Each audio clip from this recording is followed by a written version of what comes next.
where recordings were made without benefit of electronic amplification. Starts early 1900s. And the artists were immigrants. They brought their songs and their styles from the old country. And the second period starts in 1925 when the electrical process was introduced, and now they use electronic amplification to make the recordings. The artists were now first-generation Americans or immigrants that had arrived at an early age or had been in the United States long enough to assimilate into the American culture. So the style became more Americanized, and the Slovenian music took on its distinct American style at that time. And now the accompaniment for the singers anyway was by larger orchestras.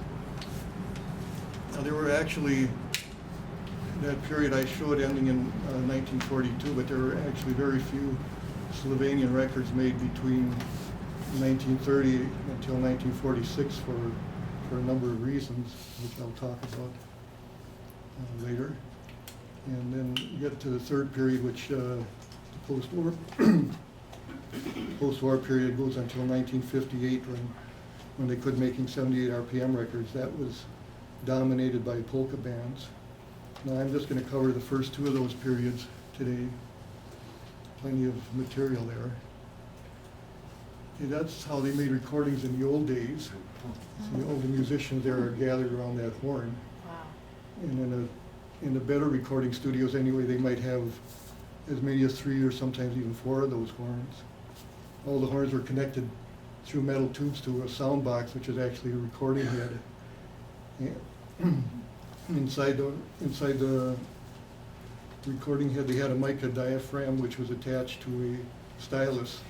And when sound entered the box, the diaphragm vibrated, moved the needle, and then that was cutting the spiral or winding groove, spiral groove in the wax coating on a rotating disc. When they got that done, they scratched a number on the disc, which was called a matrix number, that identified that particular recording. And matrix numbers are useful because they can help us to determine when and where a particular recording was made. When after that, the disc was plated several times to get a thick enough metal piece, and then they melted away the wax, and that was the master, and they used that to press the records. No electronic amplification was used. The recordings, the fidelity was not high. The high and low frequencies were missing, so they all had a tinny sound, and it was difficult to record large orchestras because you could only get so many musicians in front of those horns. There were three companies, major recording companies, that were making ethnic records. Columbia Graphophone Company, the Victor Talking Machine Company, and the Okeh Phonograph Corporation. Columbia was the first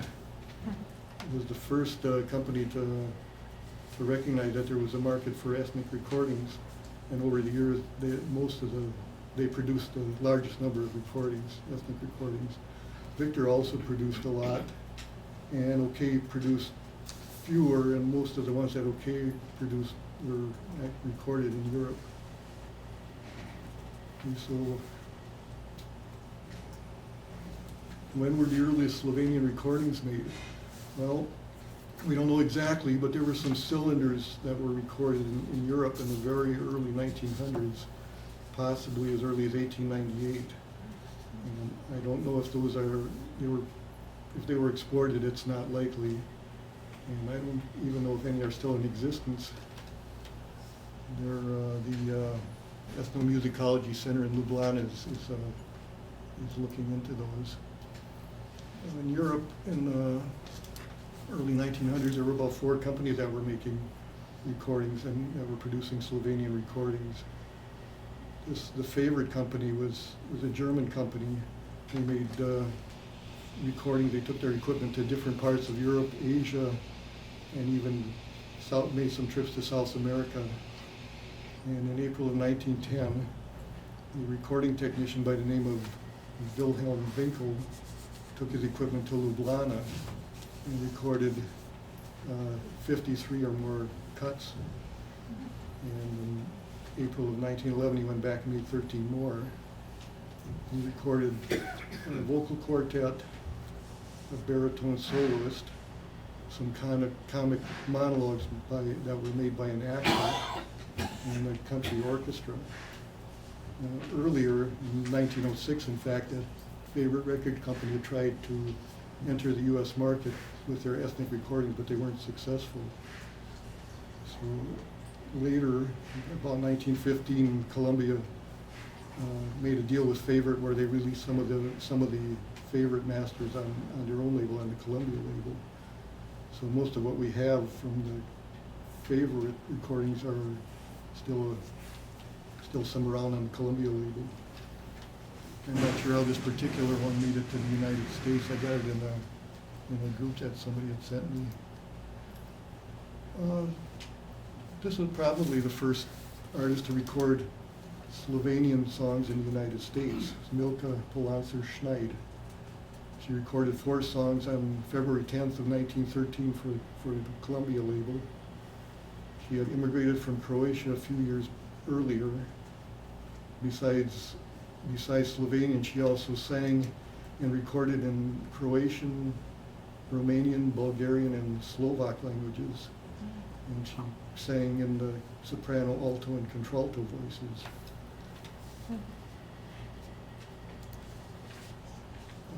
If the matrix numbers were assigned in the order that the recordings were made, which was usually the case, this would be the first recording made at that session. The title is now Vrsacu, which means on the peak. And here's an excerpt from that. That was recorded 99 years ago.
She recorded more Slovenian songs in 1913 and made some more recordings for Columbia and Victor until 1921. However, none of the ones that she made after 1919 were released. The next Slovenian artist to record was Rudolf Trost. He was an opera singer from Ljubljana who had immigrated to New York. And he had one recording session, he recorded 10 Slovenian and Croatian folk and art songs on May 13th of 1914. The first major Slovenian artist to record was Augusta Danilova, who was a stage actress from Ljubljana. She was born Augusta Gostić near Ljubljana in August of 1869. Performed her first acting role at the age of 14 or 15 and attended drama schools in Ljubljana, Vienna, and Prague. And during the course of a long career, she, besides acting, she also worked as a director, stage manager, and a drama teacher. But it was in Ljubljana that she met a married fellow actor named Anton Sira, and they were married. So you're probably wondering, how did she get the name Danilova? Well, Anton performed a role in one of his plays in the theater where he worked, specialized in folk plays and like comedies. He played a role in one of the comedies of a man named Danilova, who falsely claimed to be a prince. And the recording was so popular with the audience, even though it was only staged twice, that he became identified with it. And as a result, he used it as a stage name, Danilo. And Augusta used the feminine form, Danilova. Now, he's the actor that I mentioned, an actor making recordings for the Favorite Company in 1910. That was Anton. He also later made some for Colombian-Okeh labels. Well, they had several successful acting seasons, but then around 1913, silent movies came into Slovenia, and the audience was starting going to them, and attendance at the theater fell, with the result that Ljubljana Provincial Theater, where they worked, was closed in 1913. And Augusta and Anton were among the unemployed. So they decided that Augusta should come to America for a year to earn some money. And so she came with the eldest of their 6 children, son Raphael, who was an adult at that time.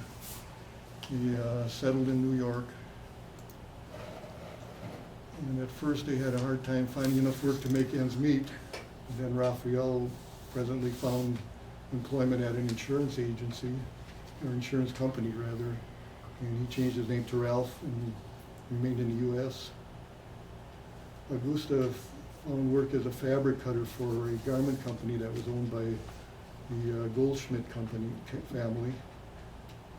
And her hopes of returning to Europe were ended when World War I began, and she was prevented from returning for the duration.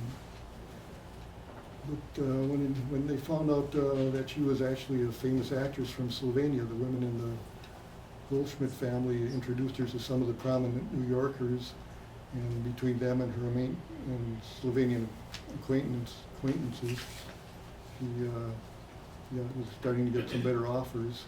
And this Rudolf Trost, who I also mentioned earlier, told her about that he had gotten a contract with Columbia to make those recordings. And Augusta had also trained as a singer, so she went to Columbia and she was given a contract. Her first recording session then was in January of 1917. She sang in a duet with Milka who was none other than Milka Schneidova, who we also met earlier. We had 4 recording sessions in 1917, recorded about 12 or more folk songs. Augusta sang soprano and Milka sang alto. And here's one from the first session, Sem Slovenska, deklica, which means I'm a Slovenian girl, recorded in 1917.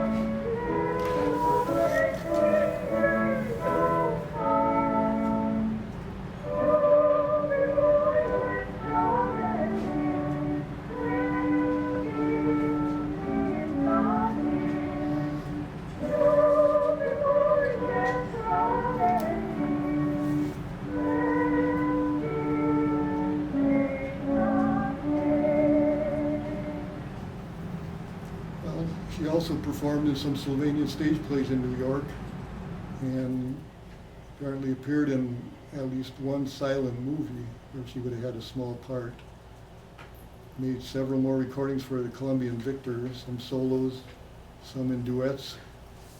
Recorded folk songs, some sentimental Slovenian songs, some patriotic Slovenian songs. Made some comedy sketches which depicted life in America. And all of those, as you can imagine, would appeal to other homesick immigrants. Now, here's one she made a recorded solo in 1917 comes the Laskim gricem, which means behind the Italian hills, where I guess the battle is going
There's no information on who played the accordion on that one. So Chuck, were these all those thick quarter-inch, those heavy records? Not that thick. They were maybe 1/8 inch or less. 1/8 inch. Yeah. There were some of the quarter-inch thick ones were on Edison records. I got a couple of those, but none of the Edison didn't have any Slovenian issues.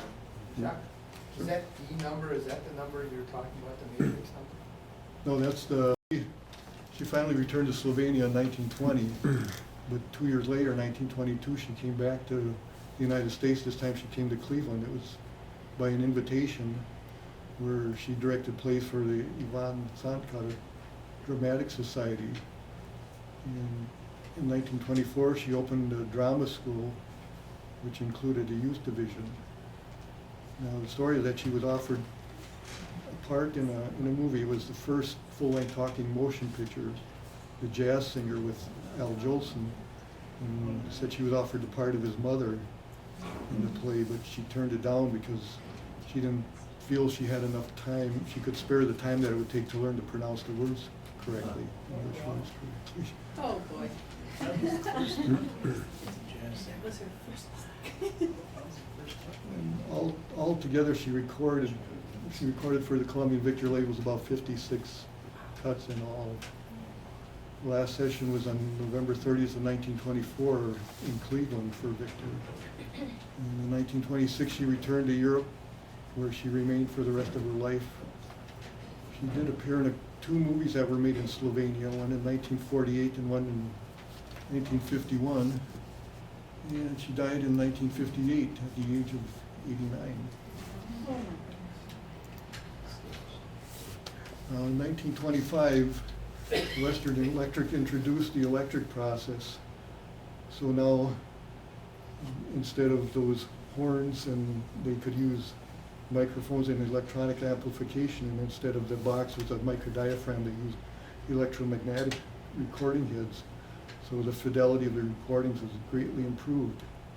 And furthermore, now they had the ability to record large orchestras successfully. But unfortunately for the record companies, that same technology brought us radio broadcasting, and radio replaced records as a major source of home entertainment. Record sales plummeted, and all the record companies were in deep trouble. So Okeh was acquired by Columbia in 1926. Columbia went through a long series of bankruptcies and mergers, finally became part of CBS in 1938. And Victor became part of RCA in 1929. But in spite of all that, they still found a market for the ethnic recordings. Anton Mervar, born in Europe, he learned the art of accordion making there and served his apprenticeship. After he completed it, he came to the United States. That was in 1912. Settled in Cleveland, where he worked as a laborer, worked hard, saved his money. And in 1921, he built a store on St. Clair Avenue where he sold phonographs, records, musical instruments, and built and repaired accordions. His accordions are famous, Rick. My grandfather had one that he Yeah. ordered in, Yeah, I remember seeing from Cleveland. John puts it. My cousin had it restored, and we had it at the Willard reunion thing, Oh. and it's a diatonic, so Mhm. nobody could play it. Well, with Stradivarius was the violins, Mervar was the button accordions. They had that certain sound, unique sound that nobody ever was able to duplicate. But the importance of Mervar is that he acted as a talent scout, and he would recommend the better Slovenian artists to the record companies for broadcasting. One group that he recommended was the duet of Mary Udovich and Josephine-Lausche. Josephine was a member of the Lausche family of Cleveland. Her brother was a U.S. Senator, Frank Lausche. She began singing at an early age, got a lot of encouragement from her mother. Mother actually encouraged all the children to be active in music. At the age of 20, Josephine met Mary Udovich, and they began singing together, Josephine as soprano and Mary on alto. And then Josephine's another brother, William, acted as their accompanist. He played the piano, and he also arranged their music and composed the instrumental interludes for their singing. He was a dentist by profession, and in his arrangements and compositions, he took elements from jazz, Broadway, and ragtime music, and it had the effect of modernizing the Slovenian music, gave it its unique American character, and it broadened its appeal. And Dr. Bill, as they call him, was influenced the development of what we call the Cleveland style of Slovenian music. That's been played by people like Johnny Pecan, Eddie Habit, Kenny Bass, and all of those others. In fact, he's known as the father of the Cleveland style. There's a quote here from a book that was titled "The Passion for Polka." It was written by Victor Green. It's actually a history of ethnic music in America. And he says, the single group that did the most by far to alter old world music to make it more palatable not only for their own group in America, but for Americans in general, was the Slovenes. One Slovenian individual stands out in terms of leadership that helped establish Cleveland as a leading American old-time ethnic music center, composer William-Lausche. Of all the bands, it was probably Johnny Pecan is the one that really was influenced by Lausche the most. Pecan grew up in a house that was owned by the Lausche family, and I guess Lausche gave him some accordion lessons. And Pecan recorded a lot of Lausche compositions. He used some of Lausche's interludes in his own songs. And in fact, Frank Yankovic recorded a lot of Lausche songs too. Dr. Lausche was Frank Yankovic's dentist. I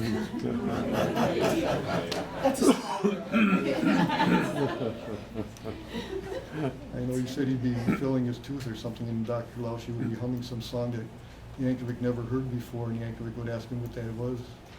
He said, "Oh, it's just some new song I'm working on." They made their first recordings for Victor. That was on a recommendation of Anton Mervar, and Victor had brought their equipment to Cleveland. They set it up at the Slovenian National Home on St. Clair Avenue in November 1924. And this was still acoustic recording because it was, 1924. The same session that Augusta Danilova made her last recordings in America.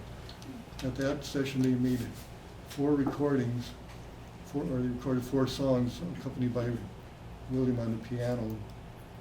And 3 years later, they started recording for Columbia. Between December of 1927 and August of 1931, they recorded 56 songs. which were accompanied by the Columbia Studio Orchestra with William on piano. And Dr. Lausche had to write all the musical notes for the orchestra, because it was a studio orchestra. The record sold very well. In fact, it shows 3 issues of a song there. The green label is the original issue from 1930. The blue label, it looks violet on there, it's blue, was a reissue from, I think, the mid or late 1930s. And then the red label is another reissue from the early 30s. And the song is Kader Bush Ti Wanderać, which means when you'll go wandering. Here's an excerpt from that, recorded in 1930.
Well, they made their last recordings in 1942. They had a session at the Cleveland Recording Company with Lausche Trio accompanying them with William on piano and Johnny Pecan on accordion and then an unknown bass player, probably Adolf Cernick, we're not sure.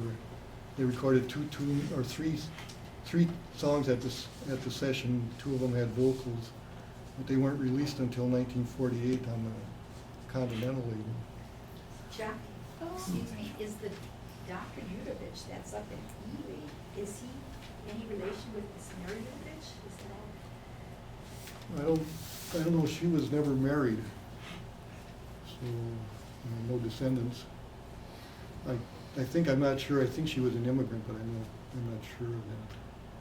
But the whole dentist thing was just strange. Because when I used to go to Dr. Udovich, he'd be humming and start focusing in the background. He'd have Polish grease on his fingers. He'd be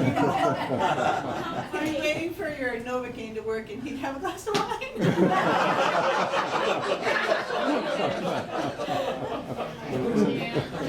That's my family.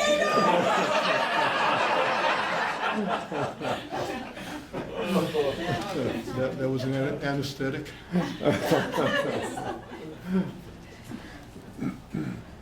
Mattia Arco immigrated to U.S. in 1904 at the age of 13.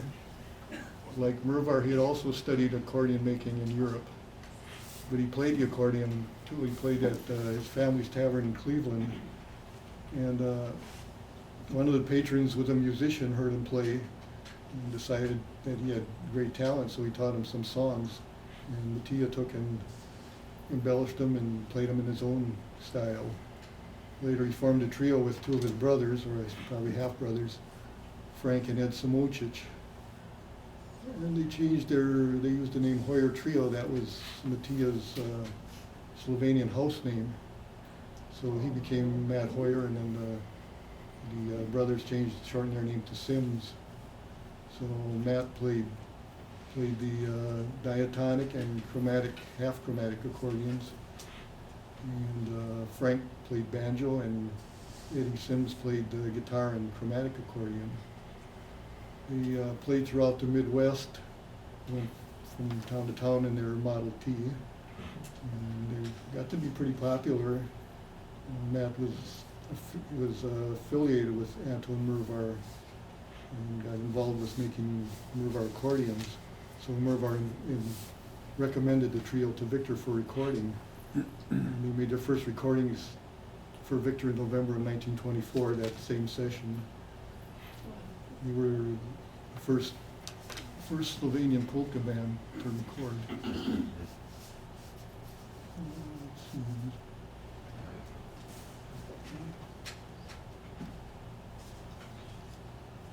Many of their tunes were adapted, recorded under different titles by other polka bands, Yankovic, Pecan, Bad No Habit, and others. But nobody was ever able to duplicate their style. So here's one recorded in, I lost it again. Okay, recorded in 1927, Sokolska Karačnica, which means the Sokol's March.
Entrance exams, he was admitted to the Ljubljana Conservatory of Music. He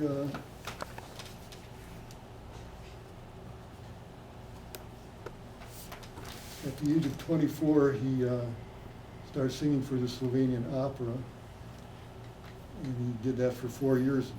Made some tours throughout Europe. His desire was to make a tour of the United States, but he didn't have enough money to do it, so he entered state lotteries. On his third try, he won enough money for a trip. So he came to the United States. Within a month, he went on a tour.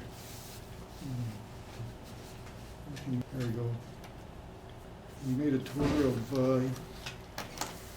45 cities in 14 states, 117 concerts, which were highly successful, and he recorded 29 selections for Columbia between April 1928 and September of 1929. He returned to Slovenia in 1930.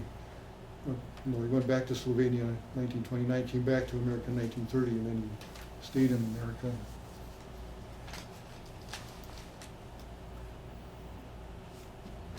This was recorded. He had another session for Columbia in September of 1930. The last one where he recorded 4 songs. This was one of the most popular ones that he recorded. Mamica moja, meaning my mother.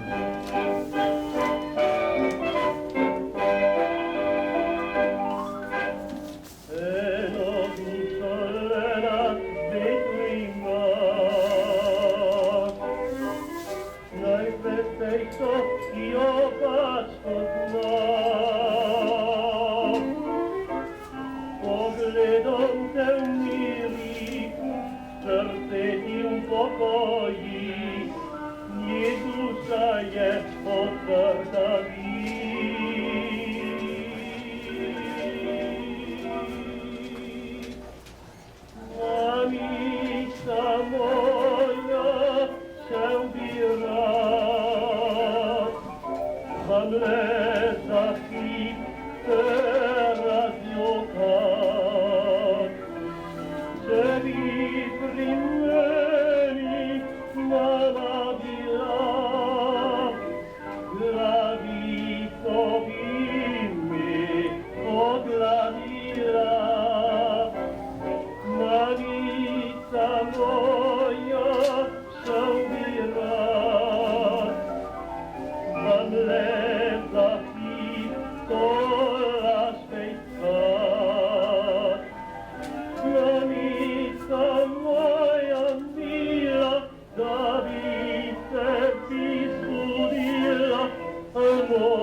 Another distinction that he has, he was the first to sing Slovenian songs on television on September 14th of 1931.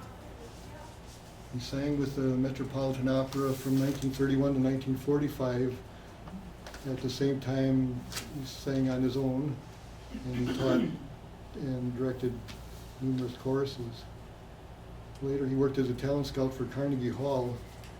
He was the one who discovered Van Cliburn, the famous pianist from Texas.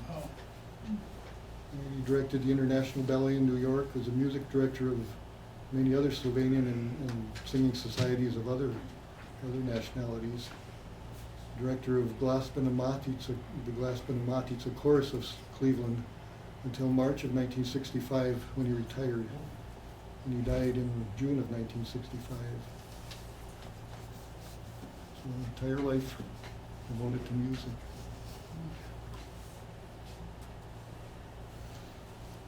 The Adrija singers, they were selected singers of the choir of St. Stephen's Church in South Chicago. They're directed by Ivan Račič, who's on the left in the photo there. They recorded for the Columbia, Victor and Electra labels from 1927 to 1929.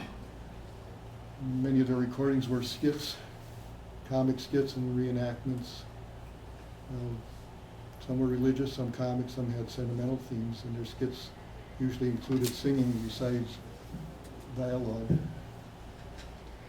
Here's one that was recorded in 1927, Robenek Materi Božja, which means pilgrimage to the Mother of God.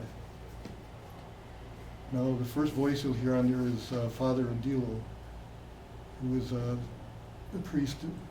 He was very much involved with the chorus at the time they made those recordings, but he was also the pastor in Willard, Wisconsin in 1949 and 1950 when the World War II refugees from Slovenia arrived, which includes John. That's right.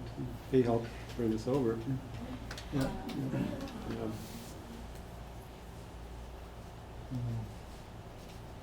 I lost it again.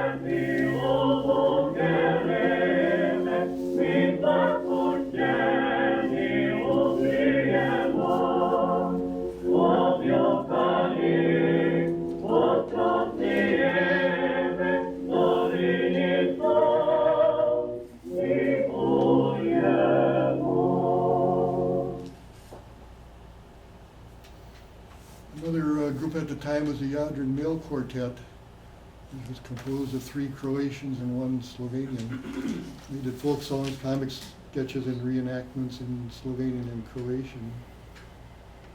Ivan Račič sang second tenor. He was a publisher of a Croatian weekly and an author.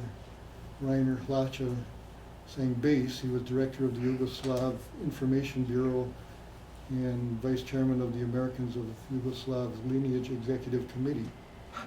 And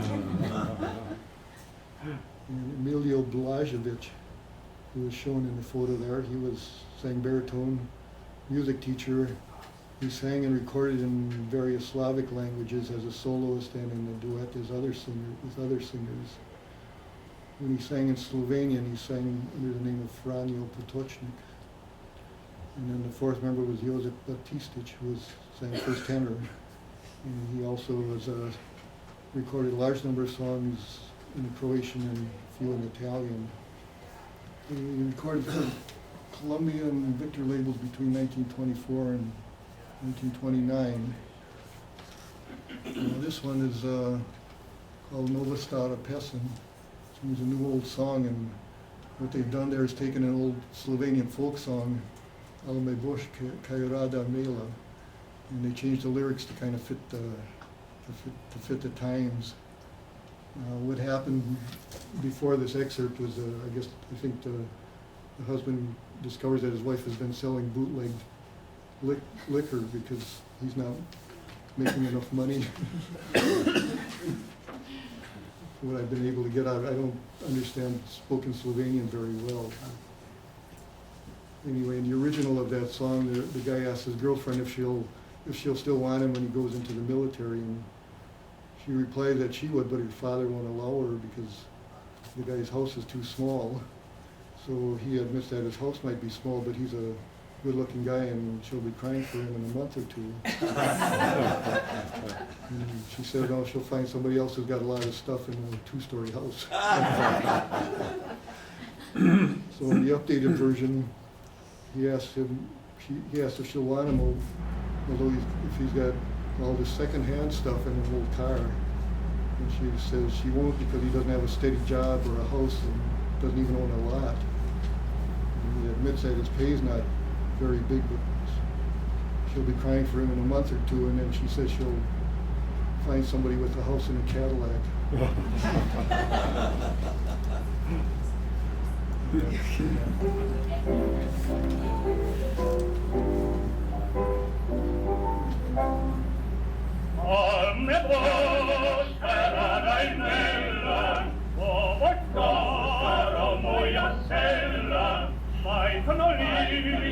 Second hand, I farò una cantorsment, considerate norta bene, ja spite se rada in mella, se spite le reva stella, a ti ma stedi già, ni ti auta ni ti lot, a te soldi. Vedami desnivelica, a tempantis cose sica, et en me salva dva, de vota mono io calor, que ne votec mal contrari martet tu per respondin. La ne vovia calan, ti ruca fantas pralan, ie butale che corregna, ultima in cadilla, dai prontivan march,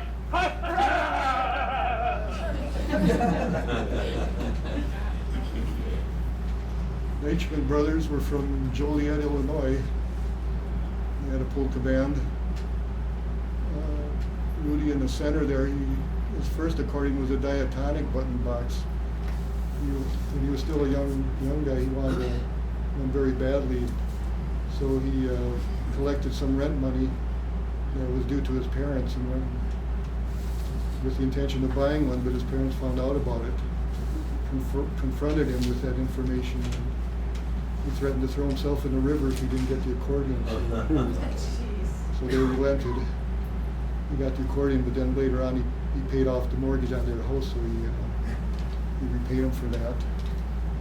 He made recordings for Victor between 1927 and 1934, and then in 1940 they had one more session with Victor. Here's one Juliet Girls polka.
Well, like I said, there were not many Slovenian records made by the major companies between 1930 until 1946. That was because of radio, and then the Depression, which hit in 1929. And there was a music strike that started in 1942 and lasted for 2 years. And then shortages that were during World War II. So by the late 1930s, well, Frankie Yankovic, he had an orchestra in the 1930s, and he was on radio shows in Cleveland.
Congress to pass an exception to the copyright laws, which would allow that, but we weren't successful in that either. So that's where we stand now. Well, thank you very much for listening. And thank you.